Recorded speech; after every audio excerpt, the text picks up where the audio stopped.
Right now, there has been an invasion of the Baltic countries. Europe is on edge. A hellish strike of revenge against the Russian Federation. NATO is activating the article. Urgent. Moscow bombed. Ukrainian drones reached Russia's capital. A triumph for Ukraine's armed forces. Crimea is on fire. The Russians have simply been driven off the peninsula. Europe is mobilizing. Armies are on alert, borders are fortified, and citizens are preparing for chaos. It seems the inevitable has begun. Shock. Trump and Zelensky discussed secrets face-to-face behind closed doors. This will decide the fate of the war.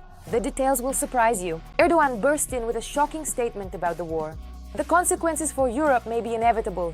Denmark has made its decision. Missiles and drones are already prepared to strike Russia. This historic strike could bring Moscow to its knees. Sensation: French nuclear weapons in Poland. Kyiv and NATO are plunging into the carnage. All this and more in our program Hotspot. Urgent! A bomb has exploded. War in the Baltics. NATO article has been activated. It's on. The alliance is ready to deliver a harsh retaliatory strike. The Baltic region is preparing for a war that could engulf all of Europe. Experts warn the consequences will be catastrophic. Watch for all the details coming up next. The war in the Baltics is already underway. After the incursion of 3 Russian fighter jets, which literally flew up to the capital of Estonia, NATO Article 4 was activated there. We are convening consultations under Article 4. If you put together everything that has happened over the past couple of weeks, including the attack on Poland by 19 drones, this is already a systematic test of NATO. A 12-minute violation of Estonian airspace requires a decisive response, both politically and practically. Yes, indeed, war with the Russian Federation is absolutely real. That is obvious. This is a demonstration to Europeans of their indecisiveness and the fact that NATO, well, essentially is not standing up to the challenges. Germany, Lithuania, and the Czech Republic have already stated that in the event of such provocations, aircraft should be shot down. They are testing our resilience, our determination to defend ourselves. I think we must be extremely firm that if there are violations of the rules, we must respond appropriately, including by military means, in this specific case, by shooting down aircraft. And only then will Russia very quickly realize that it made a mistake. But for now, any real action against Russia is still a long way off. For example, US President Trump has been avoiding this topic for several days now. I won't say anything about this yet, but I will be briefed soon, and I'll let you know today or tomorrow. I don't like it when things like this happen. This could cause major problems. Now we are approaching clear consequences. The United States' reluctance essentially to fulfill its own obligations in ensuring European security. Because Europe has no other options.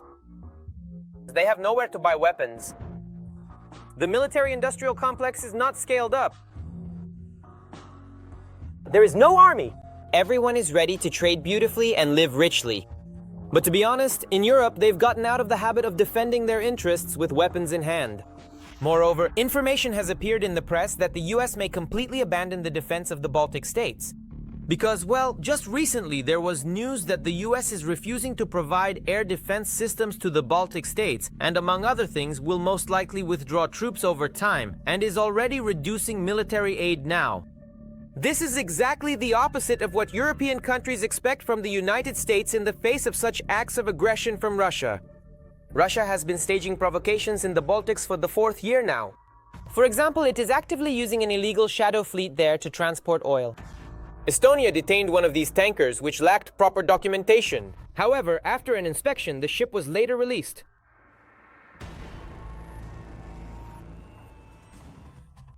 We will all be monitoring and inspecting Russian fleet vessels if anything suspicious arises, and Russia is nervous about this. This is an illegal way for Russia to make money for the war in Ukraine and to conduct hybrid operations against European NATO countries. Right now, and this is important, it is by no means certain that Putin is actually planning a military operation against EU and NATO countries. In other words, simply put, Putin wants to get what he needs without a war. He is simply escalating military threats around European countries and demonstrating their weakness and inability to even defend themselves.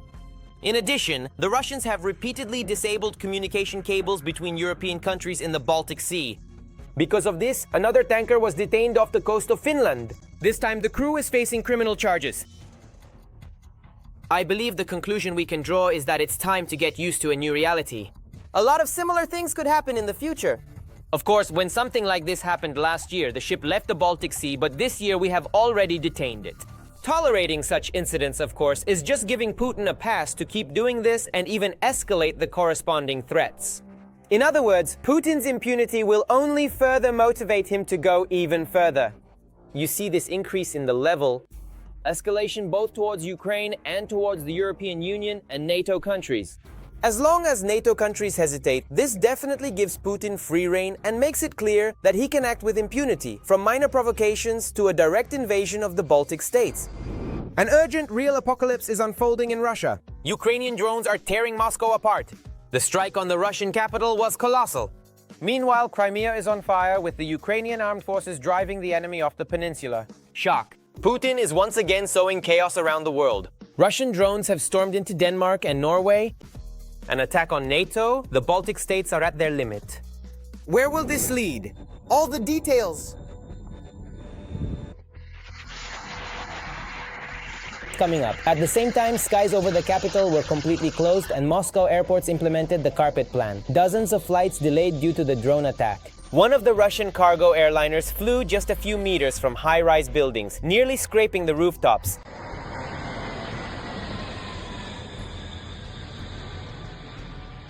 It is quite telling, indeed, that Moscow and the Moscow region, which are the most heavily protected by extensive air defense systems, turned out to be practically and surprisingly unprepared for a large-scale and significant strike by Ukrainian drones. Most of them reached their targets, which indicates that Russian air defense is unable to protect even key facilities on the territory of the Russian Federation. But drones were circling not only over Moscow. Russia is once again attacking NATO countries.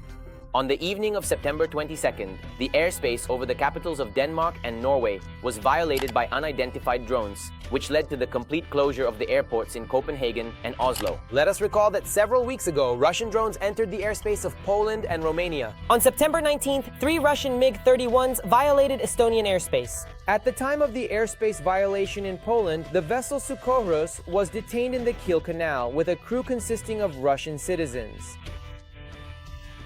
In Germany, authorities boarded a ship suspected of launching drones over European countries, including Germany itself. And accordingly, the provocation in the skies over Denmark is further evidence of provocative actions by the Russian side. In fact, Russia began threatening NATO as far back as 10 years ago. At that time, Turkey, led by Erdogan, was in the crosshairs. Back in 2015, a Russian bomber violated the country's airspace. According to Turkish authorities, before it was shot down by a Turkish F-16 fighter jet, the Russian plane did not respond to warnings. At that time, Erdogan warned Russia that it would lose a great deal by forfeiting its friendship with Ankara. According to him, Turkey would not tolerate violations of its airspace by Russian military aircraft. Our good relations with Russia are well known. But if Russia loses a friend in Turkey with whom it cooperates on many issues, it will lose a great deal, and it should be aware of that. An attack on Turkey means an attack on NATO.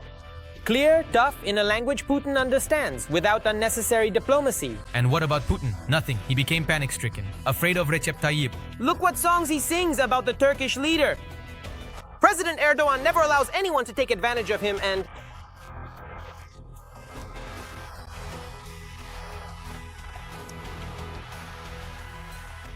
I wonder how NATO countries will react now, like Erdogan, harshly, or will they continue to look for excuses for Putin? Well, we'll see. Meanwhile, the Ukrainian armed forces are giving the Russians hell at the front. The defense forces continue counter-offensive operations in the Donetsk direction. Europe is preparing for war with Russia. NATO's patience has run out. Any new move by the Kremlin could provoke a strike on Moscow. Poland and EU countries are mobilizing their armies, strengthening their borders, and ordinary citizens are preparing for chaos. What is Europe really facing, and when might a strike become inevitable? Watch in the report. Europe is actively preparing for war with Russia. Most EU country leaders are convinced that the scale of today's conflict will inevitably go beyond Ukraine. After all, Putin has no intention of stopping with Kyiv. He wants to take Warsaw, Vilnius, Berlin, and Paris as well. And then after that, Paris, Berlin, and finally, on the ruins of Washington. We will write our humble names. That's more or less the mood. And such statements from the Kremlin about a possible invasion of Europe are no longer considered empty words in the West. EU countries are actively preparing for a potential and even quite specific invasion. Moscow sees itself as being at war with the West as a whole. This also includes NATO. Russia will view weakness as an invitation to go even further and to test NATO's unity and resolve to defend every inch of its territory. The Baltic countries were the first to demonstrate their determination to resist the Kremlin occupiers not just in words, but in action. Lithuania, Latvia, and Estonia are actively preparing for a possible invasion, bringing military units to combat readiness and reinforcing defensive lines along the border with Russia everywhere. All NATO countries bordering Russia or Belarus are coming to the conclusion that in order to deter a possible offensive, measures are needed that until recently were considered unacceptable. Along the entire length of the border with the Russian Federation, anti-tank hedgehogs, ditches, rows of barbed wire, and so-called dragon's teeth are appearing. It may seem almost ridiculous, but this is the only way to stand up to Putin's army. More unusual methods of defense are also emerging. In Lithuania, a swamp on the border with Belarus was once drained. And now they say the swamp needs to be refilled so that Russian tanks can't get through. And they're generally right. Meanwhile, France is preparing not to defend itself, but to receive the wounded. A lot of wounded. Official Paris is urgently inspecting hospitals to see if they can accommodate military personnel. The French authorities will calculate That a Kremlin attack on the North Atlantic Alliance will happen in just 6 months. The French authorities have instructed medical institutions across the country to be ready for large-scale military action in March 2026. This, and with such precision, is reported by the French newspaper Le Figaro. According to journalists, Paris is forecasting a scenario in which the country must become a rear base capable of receiving a large number of wounded soldiers from France and even other European countries. Preparations are underway for the possible reception of up to 50,000 military personnel alone over the course of 6 months. That is from 100 to 250 people per day. At the same time, the French authorities are actively preparing their air force for a possible invasion. Like most European countries, they are recruiting and urgently training more and more new volunteers. French society takes threats to the future very seriously and, so to speak, responsibly.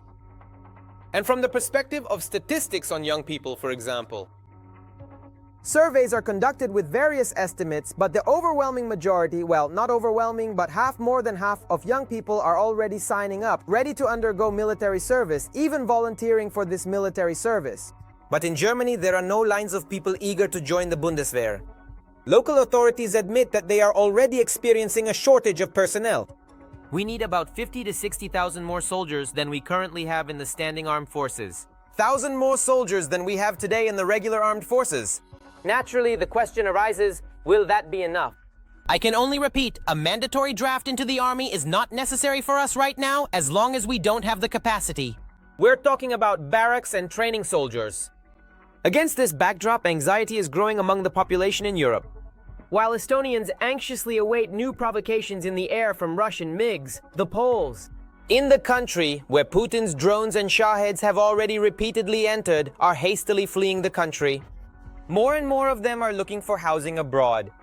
According to Western agencies, residents of Gdansk, Warsaw, and Krakow are actively moving their real estate, particularly to Portugal and Spain. In the past month alone, the number of housing applications from Poles has at least tripled. Only 30% of those surveyed said they would like to leave Poland in the event of an attack. 70% are ready to stay. But what the real number will be, of course, we'll only see if such an invasion begins or shelling starts. The fact that Poles have long been buying apartments in Spain, farther away from a possible attack on their country, is already well known. Meanwhile, the Polish authorities are actively investing money in their own bomb shelters. For many Polish cities, modernizing and equipping them is almost a top priority. The country's security agencies have ordered nearly 4,000 buildings to be inspected for suitability as shelters. The Republic's government has also allocated 5 billion zlotys. But as for the Germans, in the event of an attack from Russia, not only are they not planning to flee anywhere, they aren't even in a hurry to go to the municipal bomb shelters. In Germany, demand for the construction of private bunkers has soared. And it's all because of the same fear of a Russian attack on NATO countries. For example, in January 2025, the number of requests for designing and building bunkers in Germany increased by half, according to Bild. A particularly large number of requests for personal bunkers from Germans came after. The latest provocations by Putin. And today, the most popular among EU citizens are medium-sized private bunkers with an area of 30 square meters. Each one costs about 30 to 50,000 euros. Every voice matters. Join our community, support independent journalism and help us bring you the truth from Ukraine. Become a member of Ukraine Today. Join us now. Emergency. The day X has arrived. A face-to-face meeting between Trump and Zelensky. What is happening behind closed doors? These details will shock you. Meanwhile, Erdogan burst in. An unexpected statement about the war and all partners. The latest events you might have missed. More in the story ahead. President Zelensky is already in New York at the UN General Assembly. There he will meet with Trump, who will first deliver a speech that is very important for the whole world. At least that's what his press service writes. President Trump will deliver an important speech in which he will talk about the revival of America's power around the world and his historic achievements in just 8 months, including ending 7 world wars and conflicts. The president will also hold bilateral meetings with the NATO Secretary General and the leaders of Ukraine and Argentina, and the European Union. According to experts, the presidents are most likely going to discuss Russia's incursion into the airspace of Poland and Estonia, and last night, Denmark and Norway. I won't say anything about this yet, but I will be briefed soon, and I'll let you know today or tomorrow. I don't like it when things like this happen. This could cause major problems. So what kind of retaliatory actions does the President of the United States see in response to acts of military escalation, to military provocations from the Russian Federation? Does President Trump see? And to all these questions, both public and private, Trump and his team will have to provide some answers. The first question is, what actions, what sanctions will be applied to the Russian Federation since it is showing no constructiveness whatsoever toward peace, absolutely none? The second question concerns security guarantees. Meanwhile, Putin has once again started threatening the world with nuclear weapons. He accused the West of undermining nuclear agreements and threatened to respond with force. Russia is capable of responding to any existing and newly emerging threats. We can respond not just with words, but by taking military technical measures. An example of this is our decision to abandon the unilateral moratorium on the deployment of ground-based intermediate and shorter-range missiles. However, Putin also stated that Russia is ready unilaterally to adhere to the US nuclear arms reduction treaty even after it expires. After February 5th, 2026, Russia is ready to continue for 1 year to adhere to the central quantitative limits of the New START treaty. In the future, based on an analysis of the situation, we will make a specific decision regarding the further maintenance of these voluntary self-limitations. Because Putin simply has no other argument for Trump except nuclear weapons. But it doesn't exist. Before the start of the full-scale invasion, the Russian economy accounted for less than 2% of the world's GDP. In other words, it's negligible. This is an economically dwarfed state. On top of everything else, the Russians are trying to stage a coup in Moldova. There, more than 70 people have been detained on suspicion of preparing unrest during the parliamentary elections. Law enforcement officials claim that Russian intelligence services are behind the operation. The Kremlin is pouring in hundreds of millions of euros to buy hundreds of thousands of votes on both sides of the Dniester and abroad. People are exposed daily to dozens of false messages. Hundreds of individuals are being paid to provoke chaos, sow violence, and intimidate society. Russia will do whatever it takes to achieve a parliamentary result in its favor. Because let me remind you that Moldova is a parliamentary presidential republic. Against the backdrop of Kremlin interference in the elections, Moldovan President Sandu stated that the country could become a springboard for a Russian invasion of the Odessa region.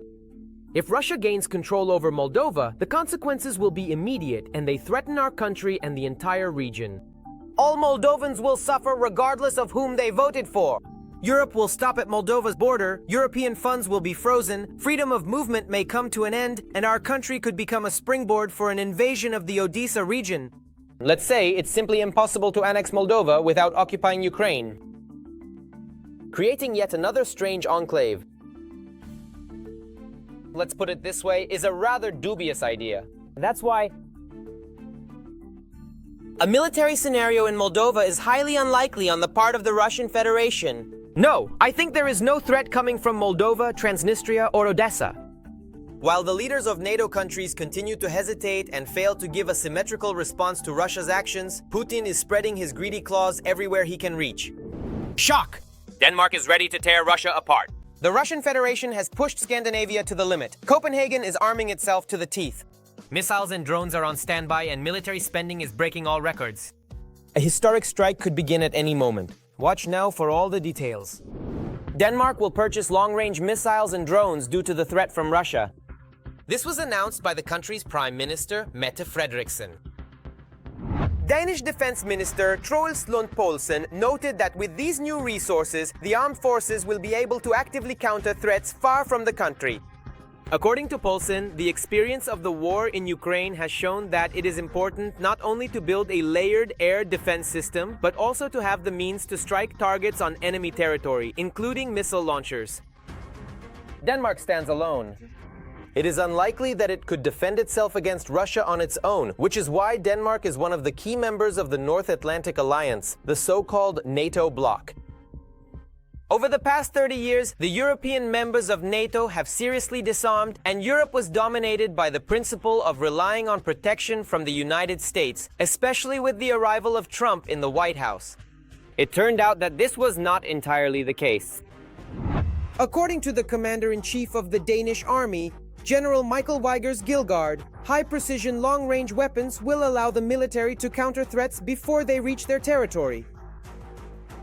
The Danish government and military forces are also actively pursuing the acquisition of and the strategic deployment of advanced, long-range, sophisticated missile systems with an operational reach exceeding 600 kilometers, which exceed the range of short tactical range systems. Denmark's statement was immediately answered by Russia's ambassador to Copenhagen, Vladimir Barbin.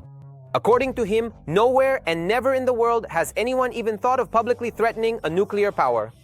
And now Russia must proceed from the assumption that Denmark is not only considering the possibility of a direct military confrontation with it, but is also preparing for such a scenario.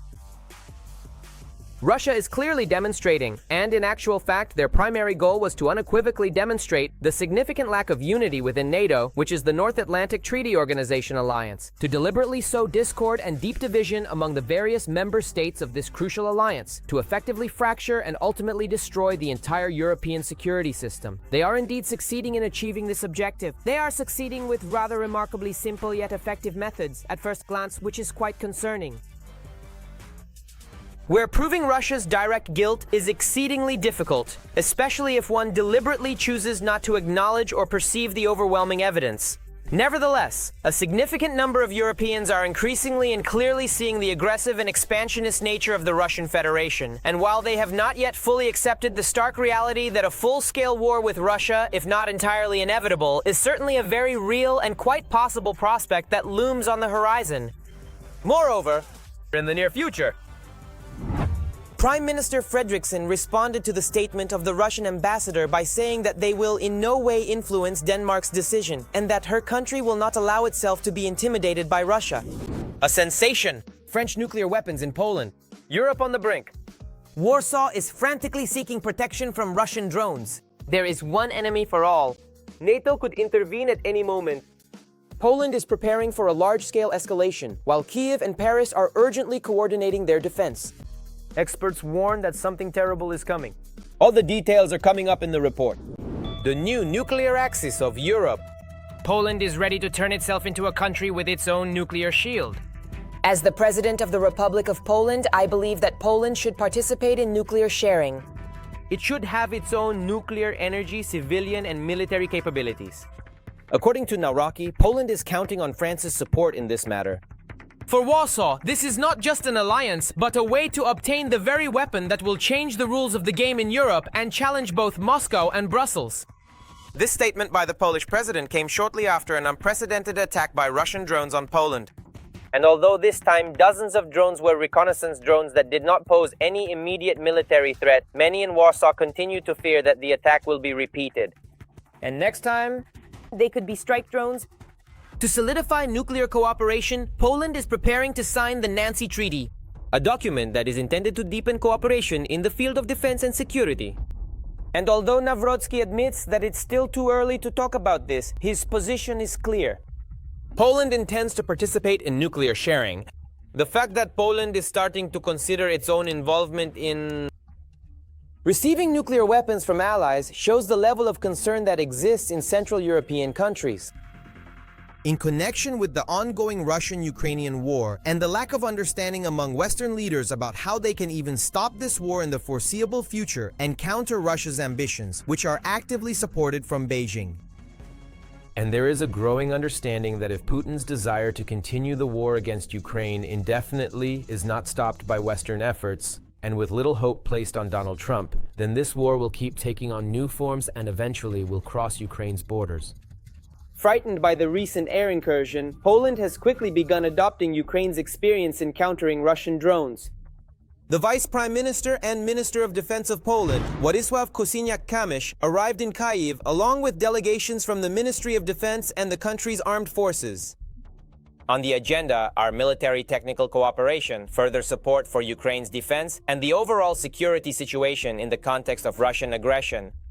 Now we see that one way or another, this is direct evidence not just of Ukraine needing to adopt Western military experience, but rather the reverse, that NATO countries must now adopt a significant part of Ukraine's experience in waging war. Modern warfare, real warfare, which no longer fully corresponds to the textbooks taught at the best NATO military academies, with all due respect to their experience. And this actually creates, for us, an additional marker of mutual dependence. Warsaw and Kyiv have also agreed to cooperate in countering drones and to exchange information about aerial threats. And the implementation of technologies for the rapid deployment of reconnaissance strike drones. A possible analysis by Russia, an intelligence assessment of how Europe would act in the event of the outbreak of an armed conflict. If Russia, for example, truly violates the airspace, then what NATO response forces can be mobilized? What do they look like, from where, and how many of which aircraft take off? In other words, to clearly understand the framework for response. If Russia is indeed conducting such an analysis at a serious level, it is a sign that one should actually prepare for a serious military clash between Western and Russian armed forces. Regardless of what happens with Ukraine, whether the war in Ukraine ends or not, at the same time, Poland is launching an unprecedented rearmament program. Its expenditures are enormous. Specifically, this includes combat aircraft and helicopters, a wide range of armored vehicles, tube and rocket artillery systems, modern air defense systems, and munitions. At the same time, Warsaw is actively ramping up its own weapons production. In addition, next year the country has planned a record defense budget of 200 billion zlotys, or about $55 billion, which amounts to roughly 4.8% of GDP. Furthermore, efforts are underway to significantly increase the size of the armed forces from 200,000 to 500,000 personnel. The Polish authorities emphasize in every possible way that the country is using all available resources to guarantee its own security. That's all for now. And for more breaking news from the front, tune in to the next episode.